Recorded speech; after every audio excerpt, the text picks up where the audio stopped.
24,000 উট, প্রায় 40,000 ভেড়া, এত পরিমাণ গনিমত যখন রাসূল সাল্লাল্লাহু আলাইহি ওয়াসাল্লাম পেলেন, তিনি এগুলো বন্টন করতে শুরু করলেন। মক্কার সাহাবাদেরকে দিলেন, আশেপাশের সবাইকে দিলেন। মদিনার যে সাহাবারা, তাদেরকে কিছুই দিলেন না। ফলে ওনাদের মধ্যে ক্ষোভের জন্ম নিল।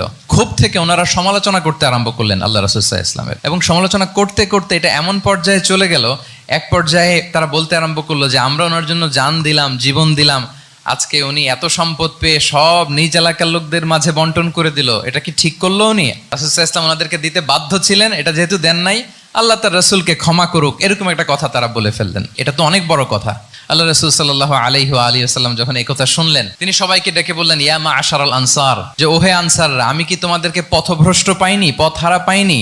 আমার ওসিলায় তোমরা হেদায়েতের দেখা পেয়েছো। আমি কি তোমাদেরকে নিঃস্ব পাইনি?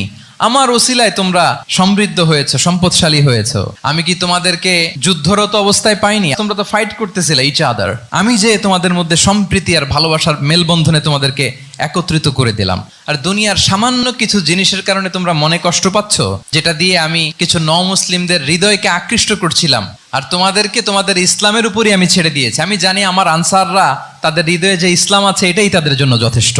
তোমরা কি এতে খুশি হবে না? মানুষ উট আর ভেড়া নিয়ে তাদের এলাকায় ফিরবে, আর তোমরা আল্লাহর রাসূলকে নিয়ে তোমাদের এলাকায় ফিরবে। এরকম একটার পর একটা ইমোশনালি রাসূল সাল্লাল্লাহু আলাইহি ওয়াসাল্লাম যখন আনসার সাহাবীদেরকে কাবু করতে লাগলেন, তারা এসেছিল ক্ষোভ নিয়ে, অসন্তোষ নিয়ে, পরে সবাই কান্না করে রাসূল সাল্লাল্লাহু আলাইহি ওয়াসাল্লামের কাছে ক্ষমা চেয়ে সেই মজলিস থেকে উঠতে বাধ্য হয়েছে।